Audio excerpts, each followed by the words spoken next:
बेटा क्लैट 2028 में आपको अपेयर होना है तो this is the best time to start your preparation. जैसे आप पेपर को प्रैक्टिस करना शुरू करोगे, पढ़ना शुरू करोगे, तो धीरे धीरे आपको आपकी स्ट्रेंथ्स पता चलेंगे, आपकी वीकनेसेस पता चलेंगे। सपोज आपको लगता है मैथ से डर या आपको लगता है इंग्लिश से डर। बहुत सारे बच्चे कई बार ऐसे आते हैं जिनको लगता है कि मैम मैं हिंदी मीडियम से हूं। प्रैक्टिस के साथ साथ बेटा सबसे इंपॉर्टेंट पार्ट होता है एनालिसिस। पेपर तो आप प्रैक्टिस करते रहोगे, बट अगर आप उसका अच्छे से एनालिसिस नहीं करोगे, अपनी गलतियों को सुधारोगे नहीं, अगर आप कंसिस्टेंट रहोगे, आप रेगुलरली हार्ड वर्क करते रहोगे, तो you will definitely get to your dream colleges in the NLU. CLAT 2028 में अपेयर होना है और कंफ्यूज्ड हो कि भाई तैयारी अभी शुरू करें या बाद में शुरू करें। बेटा क्लैट 2028 में आपको अपेयर होना है तो this is the best time to start your preparation. And why so? I will be giving you certain reasoning for the same. देखो क्लैट का पेपर आपको पता है कि 5 सेक्शंस में डिवाइडेड है, जिसमें आपको English, logical, QT, legal reasoning और करंट अफेयर्स, इन 5 सेक्शन से क्वेश्चंस पूछे जाते हैं। और जिसमें आपकी मैं क्वेश्चन पेपर पैटर्न की बात करूं तो मोस्टली कॉम्प्रिहेंशन या पैसेज बेस्ड क्वेश्चंस आप लोगों से पूछे जाते हैं। जब पैसेज बेस्ड क्वेश्चंस पूछे जाएंगे तो जिन बच्चों की रीडिंग स्पीड अच्छी होगी, जिन बच्चों की इंटरप्रिटेशन स्किल्स अच्छी होंगी, वही सही तरीके से सही टाइम पे पेपर को पूरा कर पाएंगे। बिकॉज कई बार ऐसा हुआ है कि बच्चों ने बहुत अच्छे से पूरा कंटेंट प्रिपेयर कर लिया है, सारे सब्जेक्ट्स उनको बहुत अच्छे से आते हैं, बट गड़बड़ कहां हो जाती है कि वो टाइमली मैनर में पेपर नहीं पूरा कर पाते हैं। तो ये गलती आपको बिल्कुल भी नहीं करनी है। अगर अभी से आप अपनी तैयारी को शुरू कर दोगे तो you will definitely have an edge over the other students. तो आपकी रीडिंग स्पीड बहुत अच्छी होगी, आपकी इंटरप्रिटेशन स्किल्स बहुत अच्छी होंगी एंड डेफिनेटली आपका पेपर तो बहुत ही शानदार होगा। और इसके साथ ही जैसे आप पेपर को प्रैक्टिस करना शुरू करोगे, पढ़ना शुरू करोगे, तो धीरे धीरे आपको आपकी स्ट्रेंथ्स पता चलेंगी, आपकी वीकनेसेस पता चलेंगी। और क्योंकि आप जल्दी शुरू कर दोगे अपनी तैयारी को तो आप अपनी वीकनेसेस पर काम कर पाओगे। सपोज आपको लगता है मैथ से डर या आपको लगता है इंग्लिश से डर। बहुत सारे बच्चे कई बार ऐसे आते हैं जिनको लगता है कि मैम मैं हिंदी मीडियम से हूं या मेरी इंग्लिश उतनी अच्छी नहीं है। तो अगर आप जल्दी पढ़ना शुरू करोगे तो definitely it will help you in your exam.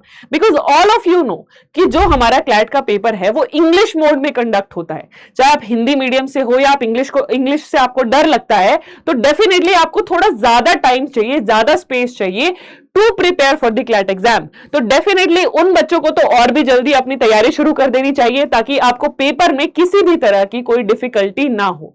और जैसे कि आपको पता है जल्दी शुरू करोगे सिलेबस तो जल्दी खत्म भी कर दोगे।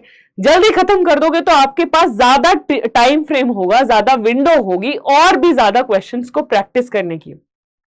प्रैक्टिस के साथ साथ बेटा सबसे इंपॉर्टेंट पार्ट होता है एनालिसिस। पेपर तो आप प्रैक्टिस करते रहोगे, बट अगर आप उसका अच्छे से एनालिसिस नहीं करोगे, अपनी गलतियों को सुधारोगे नहीं, अपनी गलतियों पर काम नहीं करोगे, then you will not yield good results. तो these are certain crux pointers कि क्यों आपको आपकी तैयारी को पहले शुरू कर देना चाहिए। सबसे पहली चीज आपकी रीडिंग स्पीड आपकी अच्छी हो जाएगी, जो आपको पेपर में डेफिनेटली हेल्प करेगी इन द टाइम मैनेजमेंट। दूसरा, अगर आपको लगता है कि आपकी इंग्लिश कमजोर है, आपको लगता है कि आपको हिंदी मीडियम से हो आप, या आपको लगता है कि आपको इंग्लिश समझने में, पढ़ने में डिफिकल्टी आती है, तो अगर आप जल्दी शुरू करोगे तो डेफिनेटली आपका पेपर अच्छा होगा। तीसरा, अगर आपको लगता है आपका मैथ्स वीक है या आपको लगता है कि भाई मुझे लीगल अच्छे से समझ में नहीं आता या मुझे करंट अफेयर्स याद करना डिफिकल्ट लगता है, तो जल्दी शुरू करने से आप अपने लिए स्ट्रेटेजाइज कर पाओगे या अपने लिए एक ट्रिक्स कुछ डेवलप कर पाओगे कि अच्छा मेरे को इस सब्जेक्ट में ये डिफिकल्टी है तो इसको टैकल करने के लिए मैं ये ट्रिक फॉलो करने वाला हूं। ठीक है, तो अभी मैं ये नहीं कह रही कि अभी से पढ़ना शुरू करो, दिन में 10-10 घंटे पढ़ना शुरू कर दो। शुरू चाहे तुम दिन के 1 घंटे से करो, but what is most important is consistency. Consistency is going to take you to your next step, to your next goal. अगर आप कंसिस्टेंट रहोगे, आप रेगुलरली हार्ड वर्क करते रहोगे, तो you will definitely get to your dream colleges in the NLU. अब आपको भी 2028 में क्लैट का पेपर देना है, क्लैट 2028 में आपको अपेयर करना है, तो कहां से आप तैयारी शुरू करो? क्या आपको रिसोर्सेज फॉलो करने चाहिए? क्या तरीका है क्लैट 2028 की तैयारी करने का?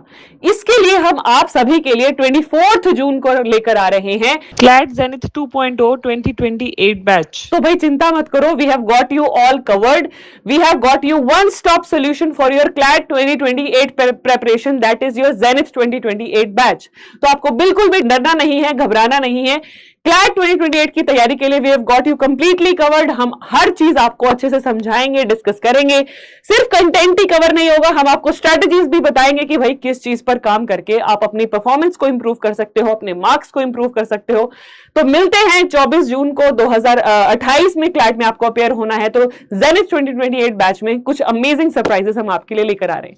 सी you all very soon, till then bye bye, take care. कोई और डाउट्स हो, कुछ कंफ्यूजन हो regarding the preparation, do let me know in the comment section. Thank you. Bye bye.